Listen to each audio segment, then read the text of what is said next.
समजलं का? बाकी कोणी अजून पोटे समजलं का? कुठलाही इथून पुढे गुन्हा करायचा नाही, पहिली इन्स्ट्रक्शन. सीपी सरांचा क्लिअर कट तुम्हाला मेसेज अजेंडा आहे, समजलं? त्याचबरोबर कुठल्याही गुन्ह्याला तुम्ही प्रत्यक्ष अप्रत्यक्ष पाठिंबा द्यायचा नाही, प्रत्यक्ष अप्रत्यक्ष त्याच्यात सहभागी व्हायचं नाही. त्याचबरोबर तुम्ही काय हे गुन्हेगाराचं उदात्तीकरण करणारे जे काही व्हिडिओ बनवता आणि रील्सला टाकता, इन्स्टाला टाकता, व्हॉट्सअपला टाकता, स्टेटस ठेवता, ते तुम्ही ठेवायचे नाहीत. आणि त्याचबरोबर तुमचे कुठलेही गुन्हेगाराचे उदात्तीकरण करणारे व्हिडिओ हे अजिबात शेअर नाही झाले पाहिजेत. जर ह्या गोष्टी बेकायदेशीर झाल्या तर त्याला तुमच्यावरती 107 CRPC 110 आहे, तुमच्यावरती तडीपारी आहे, MPD आहे. वेळप्रसंगी जर तुम्ही तसा गुन्हा केला तुमच्यावरती मोक्काप्रमाणे पण कायदेशीर कारवाई होईल. त्यामुळे मला वाटतंय फार शॉर्टमध्ये या सूचना आहेत आणि तुम्हाला त्या समजले असतील. समजले सगळ्यांना?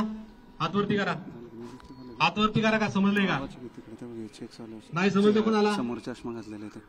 ज्याला नाही समजले त्यांनी हातवरती करा.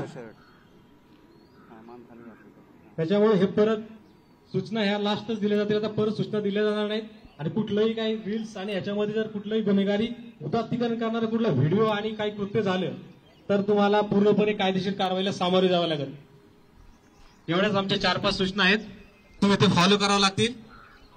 ठीक आहे? समजलं? समजलं का तुम्हाला? ठीक आहे, चलो ठीक आहे. PI लोक डोसियर फॉर्म भरून घेतले असतील तर यांना पाठ जाऊन द्या.